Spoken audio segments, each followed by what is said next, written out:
안녕하세요. 세정제작교회 김남식 목사입니다. 오늘 요한복음 강해 계속해서 이어가도록 하겠습니다. 오늘 본문 말씀은 요한복음 8장 28절에서 29절까지 30절까지 보겠습니다. 요한복음 8장 28절에서 30절까지 함께 읽겠습니다. 이에 예수께서 이르시되 너희가 인자를 둔 후에 내가 그인 줄 알고 또 내가 스스로 아무것도 하지 아니하고 오직 아버지께서 가르치신 대로 이런 것을 말하는 줄도 알리라. 나를 보내시니가 나와 함께 하시도다. 나는 항상 그가 기뻐하시는 일을 행함으로 나를 혼자 두지 아니하셨느니라. 이 말씀을 하심에 많은 사람이 믿더라. 네, 겨울이 다시 온 것 같습니다. 강원도에는 약 20cm의 폭설이 내리고 이로 인해서 연쇄 추돌 사고도 일어나고요. 얼마 전에 강원도 산불로 굉장히 큰 면적의 살림을 다 잃었습니다. 저희 나라가 일본 강점기 이후에 식목일이라는 것을 지정한 후에 지금은 쉬지 않습니다. 그러나 이제 4월 5일에 이제 쉬어서 나무를 심는 날이 있었습니다. 그 정도로 이제 국토가 거의 벌거숭이가 되어서 나무를 좀 많이 심는 운동을 했었는데요. 그로부터 약 30년 지나고 나서 이제 굉장히 푸르렀습니다. 그리고 지금 전체적으로 이제 국토가 벌거숭이 된 곳은 없죠. 여러분이 벌거숭이처럼 보이는 곳은 이제 대부분 태양광을 설치한 곳이고, 특별히 강원도 같은 경우는 굉장히 산세가 험하고 또 이 북한 한류를 막아주는 병풍 역할을 하기 때문에 강릉 쪽은 이제 좀 춥고 이 반대편은 좀 따뜻한, 그래서 오히려 서쪽은 덜 추운 그러한 이제 그런 병풍 역할을 했었는데 이번에 산불로 인해서 굉장히 많은 그 집들도 이루시고 또 면적도 다 불타버리고 그래서 굉장히 안타까웠습니다. 그러나 또 그곳에 또 강원도에 또 폭설이 내려서 3월에 또 특별히 그 건물을 이루신 집을 이루신 분들이 거처할 곳이 마땅치 못한 이제 이런 상황에서 더 어려움을 닥친 상황이 되었습니다. 평년에 비해서 3월의 꽃샘 추위가 좀 최근 들어서 올해에 이제 가장 좀 추운 것 같습니다. 그래서 일교차가 뭐 10도 이상 계속 나고 있고, 게다가 이제 코로나 확진자도 저희가 이게 뭐 하루에 뭐 1000명, 2000명 얘기하다가 갑자기 뭐 40만 명 뭐 이렇게 얘기를 하니까 이제 엄두가 나지 않고 여기 세종시에도 이제 뭐 6명, 7명 이렇게 하다가 이제 뭐 1000단위로 이렇게 올라가니까 참 이 빨리 이러한 그 오미크론이 종식되기를 바라는 마음이 간절합니다. 오늘 본문 말씀을 보면 예수님께서 이제 이스라엘 백성들에게 자신의 정체성, 아이덴티티를 이제 계속해서 말씀을 하시는데 핀트가 맞지 않아요. 왜냐하면 예수님께서는 계속해서 그 성자이신 하나님의 아들이신, 그래서 하나님의 아들로서 오신 그 메시아를 계속해서 이야기하고 있는데 이스라엘 백성은 예수님을 메시아로 보지를 않고 누구는 랍비로, 누구는 선지자로 이렇게 보기 때문에 굉장히 그 핀트가 나가 있습니다. 그래서 그들이 원하는 말을 듣고자 하는 이제 청중이 있고 또 예수님께서 전하고자 하는 메시지가 있는데, 이것을 이제 우리가 수사학에서 로고스와 페이소스가 충돌한다라는 것이죠. 이제 이소스는 이제 예수님이 말씀하시는 건데, 근데 왜 그게 충돌이 일어나느냐? 메시지 로고스는 변함이 없습니다. 근데 청중인 페이소스가 이제 그 자식의 말씀을 로고스를 들으면서 그 로고스를 로고스대로 받아들이지 못하고 어떻게 한다? 페이소스가 원하는 메시지로 필터링을 해서 듣는다라는 것이죠. 자기가 원하는 말씀을 듣고 원하는 대로 해석한다라는 것입니다. 그래서 여러분 이제 우리나라에도 있는데 언론중재위원회라는 것이 있습니다. 그래서 어떤 인터뷰를 했다거나 어떤 기사를 냈을 때 자기가 원하는 의도로 분명히 인터뷰를 했는데 기사는 정반대로 나가는, 즉 대중이 관심 있어하고 대중이 듣고 싶어하는 헤드라인으로 이제 보도가 되었을 때 그 진실이 왜곡됐을 때 이제 언론중재위원회를 통해서 이제 반론을 제기를 하고 그 반론에 대해서 이제 협의하도록 되어 있죠. 그러나 중요한 거는 대중은 이제 자극적인 것을 좋아하고 또 대중은 좋은 뉴스보다는 나쁜 뉴스에 더 호감을 보입니다. 그래서 우크라이나에 관심을 갖지 않았던 전 세계 사람들과 또 나토들도 지금 그 우크라이나에 있는 나쁜 소식에 접하면서 굉장히 관심을 갖고 미국도 약 16조 원을 이제 지원하기로 하고 유럽들도 이제 무기를 지원하고 이런 상황들이 벌어지고 있습니다. 그래서 이 로고스는 사실 예수님 말씀하시는 로고스는 변함이 없습니다. 그러나 이것을 듣고 있는 이스라엘 백성 페이소스는 자신들이 원하는 것을 듣는 그러한 방향성을 나타내기 때문에 이것을 이제 페르조나라고 하는데, 이 자신이 스스로에게 안에 있는 그 페르조나를 만드는 거예요. 그래서 예수님을 로고스를 통해서 그대로 보는 것이 아니라, 메시아로 보는 것이 아니라 그들의 그 프레임 안에 가둬놓는 것을 말합니다. 그래서 예수님을 메시아로 보는 그러한 직관이 떨어지고, 즉 그 예수 그리스도를 어떻게 이용해서 무언가를 얻어내려는 이제 예비 소비 심리가 이제 작용을 하는 것이죠. 그래서 예수님께서 계속해서 이제 오라 우리가 서로 변론하자라고 하는 이제 호세아 말씀처럼 이스라엘 백성하고 계속 대화를 하시는 가운데 오늘 8장 28절 말씀을 하시게 됩니다.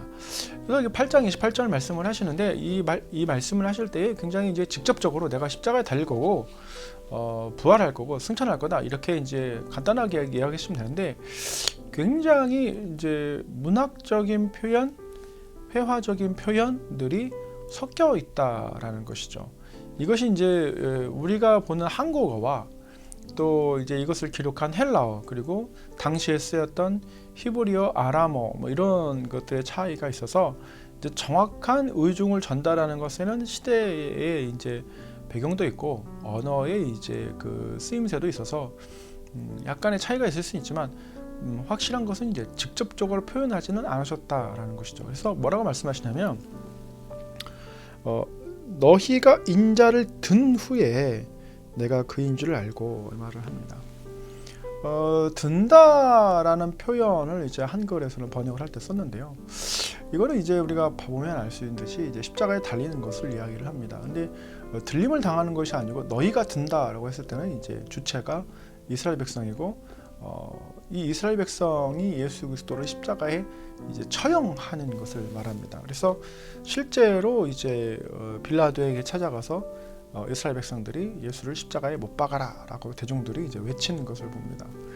이 대중들이 외치는 이 군중 심리에 빌라도가 이제 그 폭동이 두려워서, 왜냐하면 자기가 이제 관할하는 이 통치 지역이 총독으로서 이제 소로 사태가 일어나게 되면 황제에게 밉보이게 되고 이제 인사국가에 반영이 되기 때문에 이제 이러한 것들은 굉장히 민감한 수준이라서 차라리 이제 한 명의 희생양을 두고서 이제 전체적으로는 군중의 심리를 달래겠다라는 이제 의도가 있죠. 그래서 이제 예수님께서 너희가 나를 든 후에 그래서 뭐라고 말씀하시냐면 내가 그인 줄 알고 또 내가 스스로 아무것도 하지 아니하고 오직 아버지께서 가르치신 대로 이런 것을 말하는 줄도 알리라. 예수님께서 말씀하시는 모든 말씀과 행위는 어디로서부터 나온다? 하나님 아버지로부터, 즉 야훼로부터 나온 것이다 라는 것을 뭘 할 것이다? 알 것이다 라는 겁니다. 그래서 지금 우리가 변론하고 이야기하고 막 하지만 그 정점은 이제 십자가라는 것을 말해주고 있습니다. 그래서 십자가 사건이 일어난 후에야, 그리고 정확히 언제 알게 되죠? 제자들이 성령을 받은 후에. 예수님께서 부활하시고 승천하시고, 그래서 부활하셨을 때도 막 긴가민가하고 막 유령인가 막 하고 막 이랬다가 예수님께서 승천하신 거 보면서 또 하늘을 그대로 우러러보면서 굉장히 혼란스러워하죠. 여러분 실제로 그걸 경험했다고 생각해 보십시오. 그러면 물론 이제 뭐 굉장히 호기심과 기대감이 있는 분들도 계시겠지만 어떤 분들은 이제 두려움도 있을 거라는 것이죠. 그래서 결국엔 성령을 받은 후에 제자들이 확신을 갖고 이제 전도자의 삶을 이제 살게 됩니다. 그래서 예수님께서 이 본문 말씀에서 제자들 또 이스라엘 백성들에게 본인의 미래에 대해서 이야기를 해주시는데 굉장히 완곡하게 이야기를 해주신다라는 것이죠. 그래서 직접적으로 얘기를 하면은 왜 안 될까? 궁금증이 있을 때는 이제 그 궁금증에 대해서 계속해서 질문을 하게 되고 그 질문에 대한 해답을 찾으려고 노력을 하지만 만약에 이제 직설적인 표현을 하게 되면 그 직설적인 표현에 대해서 어떻게 한다? 왜곡할 수 있다라는 것이죠. 그래서 오히려 이제 예수님께서 완곡하게 표현을 함으로 인해서 나중에 제자들과 이스라엘 백성들이 그때 하신 말씀이 이 뜻이었구나라는 것을 알 수 있도록 배려를 하신다라는 것이죠. 왜냐하면 우리가 이제 그 어떤 예수님이 말씀하시는 것은 굉장히 고차원적인 거고 형이상학적인 거고, 근데 우리 인간이 이해하는 것은 형이학적인 거라서 말을 해도 잘 못 알아듣는 상황이잖아요. 근데 그것을 나무라지 않으시고 나중에 때가 되었을 때, 상황이 되었을 때, 그래서 그 컨텍스트가 만들어졌을 때 이 지금의 텍스트를 얘기를 해주면 그때 이러한 컨텍스트를 배경으로 얘기해서 이런 의미였구나 라고 딱 깨닫게 되는 거죠. 그래서 오히려 이스라엘 백성들이 그 로고스를 해치지 않고 그 로고스의 진위를 파악할 수 있도록 예수님께서 계속해서 이제 완곡하게 때로는 비유로 표현을 하고 계십니다. 그래서 그 다음에 뭐라고 말씀하시냐면 나를 보내신 이가 너희가 나와 함께 하시도다 이 말을 합니다. 전통적으로 이스라엘 사람들에게 박혀있는 한 가지 그 의식은 뭐냐면 하나님과 함께하면 죽는답니다. 왜냐면 하나님은 거룩하신 분이고 인간은 죄인이기 때문에 죽습니다. 그래서 이제 지성소에 대제사장이 1년에 한 번 들어가는데 범죄한 게 있으면 죽습니다. 하나님을 보면 죽습니다.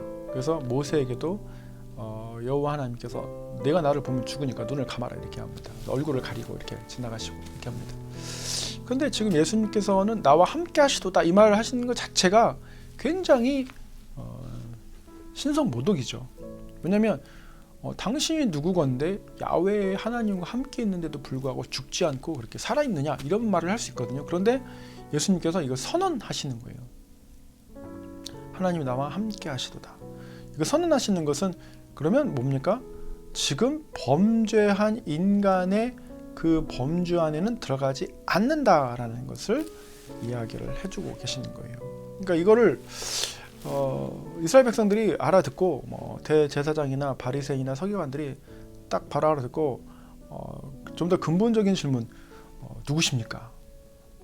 주여 누구십니까? 바울이 말했던 것처럼 주여 누구십니까? 이렇게 물어봐야 되는데 그런 질문을 직접적으로 하지 않는다는 것이고 나중에 이제 내가 왕이냐 이렇게 물어봤을 때 네가 말하였도다 이렇게 말하는 이제 대화가 오가면서 굉장히 그 진리를 찾는 것보다는 이제 조롱에 섞인 질문들을 많이 하게 됩니다. 그래서 대화가 사실 정상적인 대화가 이루어지진 않죠.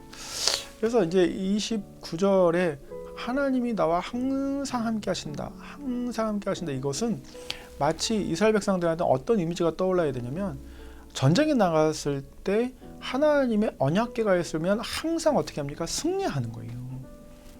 그래서 다윗이 그 언약궤가 돌아왔을 때 막 기뻐서 춤을 추는 이유가 승리가 항상 있기 때문에 그렇습니다. 그래서 항상 함께하고 있다라는 것은 하나님의 그 임재하심이 떠나지 않는다라는 것을 이야기하는 것이고 이것은 굉장한 그 절대적인 권력을 이야기를 합니다. 그래서 나는 항상 그가 기뻐하시는 일을 행함으로 나를 혼자 두지 아니하셨느니라. 이 말 또한 굉장히 도전적이죠. 왜냐하면 이스라엘 백성이 선택받은 이유는 모든 나라와 민족에게 제사장 국가로 장자로서의 모범을 보여야 되는 것입니다. 그래서 광야에서 40년을 이제 방황을 하고 가나안 땅에 들어왔을 때 이미 가나안 땅에 있는 족속들은 이 이스라엘 민족에 대해서 들었어요. 그래서 정찰대가 갔을 때 두려워 떨고 있다라고 해서 여호수아와 갈렙이 두려워 말라, 하나님이 우리와 함께 하신다, 이 말을 이제 전하게 됐는데, 이스라엘이 하나님과 함께 계속 야곱과 같이 씨름하면서 그럼에도 불구하고 포로 생활도 겪고 그럼에도 불구하고 다시 예루살렘에 돌아와서 성전을 짓고 막 이러는 가운데에서 계속해서 하나님은 이스라엘을 하나의 제자로서 계속해서 이제 양육하시는 것을 보는 거죠. 근데 항상 하나님이 원하시는 그런 모델이 되지는 못했어요. 그래서 이방신을 섬긴다든지 이방 여인과 결혼한다든지 하나님이 금지한 것들을 계속해서 저질렀단 말이죠. 그럼에도 불구하고 하나님은 다윗과 언약을 세우시면서 다윗의 자손에서 이제 메시아가 나겠다라는 것을 알려주시고 그 일을 성취하십니다. 그러니까 내가 항상 하나님이 원하시는 기뻐하시는 일을 한다. 그러므로 하나님이 나와 함께 하신다. 나를 나 혼자 내버려 두지 않는다. 이 말을 하시는 것은 어떻게 보면 이스라엘 전체적인 지난 역사를 뒤돌아보면 이스라엘이 항상 하나님이 기뻐하신 일을 행하지 않았다. 그래서 하나님이 너희를 항상 함께 있을 수가 없었다라는 것도 있는 거죠. 그래서 물론 하나님의 주권 아래 이스라엘 백성이 떠나 있는 것은 아니지만 이스라엘 백성이 그런 고초를 겪는 이유가 바로 항상 하나님이 원하시는 일을 하지 않았기 때문에라는 것이죠. 그래서 예수님께서 이스라엘 백성으로 하여금 이 말씀을 한 구절 한 구절 이렇게 딱 들으면 자신의 그 역사의 그 과오를 반복하지 않아야 되겠다라는 생각을 해야 되고, 특별히 자신의 인생에서도 그러한 과오를 반복하지 않아야겠다라는 생각도 해야 되고, 그러니까 여러 가지 의미들이 함축되어 있는 겁니다. 그런데 이제 이 전도학자의 입장으로서 30절이 굉장히 충격적인데 뭐라고 얘기하냐면, 요한이 이 말씀을 하시면 많은 사람이 믿더라. 지금 우리가 텍스트만 보면 예수님께서 딱 두 구절 말씀하셨거든요. 딱 두 구절 말씀하셨는데 세 번째에 많은 사람이 믿었다라고 이제 기록을 하고 있습니다.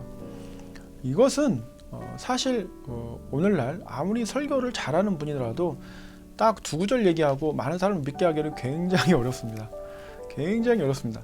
이게 무슨 말이냐면, 단순히 로고스만 그 메시지 두 구절만 가지고 로고스만 가지고 많은 사람들을 믿게 하겠다는 그런 것은 이제 굉장히 불가능한 일이고, 여기서 뭐가 작동했냐? 이소스가 작동했다는 거죠. 이소스는 바로 예수님 자신입니다. 그래서 예수님 자신이 이미 이제 요한복음에서 최초의 기적은 이제 가나안 혼인잔치입니다.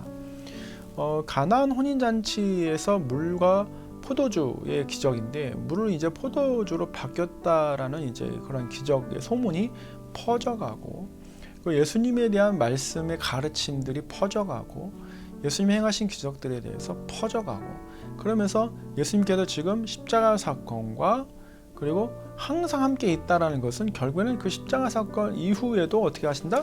항상 하나님과 함께 하신다. 그래서 사도행전에서 스데반 집사님이 이제 예수님께서 보좌 우편에, 하나님 보좌 우편에 앉아 계신다, 이 말이 이제 성취되는 것을 목격하는 거죠. 그러니까 인류의 구원과 종말론적인 이제 미래에 대해서도 이 두 구절을 통해서 말씀을 하셨는데, 중요한 건 이 30절에서 이 말씀을 듣고 믿었던 사람들이 많다는 말은 그러한 함축된 의미들을 수용할 수 있는 사람들이 많았다라는 것이죠. 이거 놀라운 일입니다. 그래서 오히려 대제사장, 서기관, 바리새인들, 기득권층이나 지도자들은 못 듣지만 일반인들은 오히려 이 가르침에 대해서 굉장히 튀어 있다라는 것이죠. 실제로 어떤 이제 그 신학 세미나라든지 어떤 이렇게 제자 양육 프로그램에서 얘기를 해보면 오히려 목사님들보다 평신도들이 빨리 흡수하는 경우가 있어요. 왜 그러냐면 목사님들 같은 경우는 이제 그걸 흡수하는 과정에서 여러 가지 필터들이 있잖아요. 뭐 본인이 조직신학의 관점, 뭐 필터가 좀 강하다면 조직신학적인 관점에서, 성사학적인 필터가 좀 강하다면 성사학적인 관점에서, 다른 뭐 실천신학 관점에서 뭐 다 이렇게 필터링 하다 보다. 그런데 이제 우리 성도님들은 그냥 쑥 받아들이시는 거고, 어떻게 할 것인가, 어떻게 실천하실 것인가에 대한 이제 고민을 하시게 되죠. 그러면 이제 이런 고민의 이제 행동으로 나오게 되고, 그 행동에서 나오는 이제 그 착오들 겪으면서 수정하게 되고, 그러면서 빠르게 이제 현장에 투입되고 이제 적용이 되죠. 그런데 이제 필터링을 강하게 하면 어떻게 됩니까? 해봐서는 안 돼, 이렇게 얘기합니다. 근데 현대 정주영 전 회장이 뭐라고 얘기했습니까? 해봤어, 이 얘기하는 겁니다. 해봤어. 해보지 않고 그냥 안 될 거라고 추측하고 단정하면은 아무것도 되지를 않는 거죠. 그래서 예수님께서 이 말씀을 하시면서 요한이 뭐라고 하냐면 많은 사람이 믿었더라, 이렇게 한 거예요. 이 말은 무슨 말이냐면, 오히려 예수님을 더 빨리 알아보고 더 말씀을 잘 알아들어야 하는 대제사장이나 서기관이나 바리새인들은 안 믿고 안 듣는다라는 것을 반어적으로 표현하고 있습니다. 그러니까 결국에는 예수 그리스도를 십자가에 못 박는 주도적인 역할을 하는 것이 이제 이 종교 지도자들인데요. 그래서 예수님께서는 그 종교 지도자들을 나무라기보다는 계실 때에 더 많은 영혼들에게 진리, 로고스를 알리는데 주력하셨다. 그리고 그 핵심 사항들을 조목조목 말씀을 하셨다. 자, 요한복음이 유대인 전도를 위해서 쓰였다고 얘기를 했습니다. 그래서 많은 유대인들, 지금 21세기의 유대인들에게도 오히려 우리 이방인인 한국인보다 유대인들이 이 말씀을 읽게 되면 예수 그리스도를 믿을 확률이 굉장히 높습니다. 굉장히 높은데 왜 그 회심률이 떨어지냐? 지금 그 바리새인과 서기관과 대제사장과 같이 필터링을 계속 하는 거예요. 그러면서 있는 그대로 받아들이지 못하고 하나님에 대해서 제대로 알지 못하고, 예수님에 대해서 제대로 알지 못하고 계속해서 추측하고 판단하고 안 돼, 아니야, 이렇게 판단을 하기 때문에 이스라엘 백성들이 지금도 예수 그리스도를 온전히 잘 믿지 못하고 있는 안타까움이 있습니다. 어떻습니까? 우리 대한민국은요. 우리 대한민국은 교회도 많고 성경도 보급이 잘 되고 많은 목사님들도 계시고, 그런데 성경 말씀대로 하나님께서 항상 기뻐하는 일을 행하고 있습니까? 아니면 각자가 원하는 바대로 그 로고스를 왜곡해서 자신만의 페르소나를 만들어서 페이소스가 원하는 것을 성취하기 위해서 그 로고스를 혹시 오용하고 있습니까? 한번 점검해 보시고, 오늘 본문 말씀에서 말씀하시는 것은 분명합니다. 예수님께서는 진리를 말씀하셨다. 그리고 그 진리를 듣는 자는 이후에도 나오겠지만 자유함을 겪고, 그 진리를 왜곡하는 자는 스스로 어떻게 됩니까? 족쇄를 채워서 스스로를 가두게 되는 그런 안타까운 일이 벌어지게 될 거라는 것을 말씀해 주고 있습니다. 감사합니다.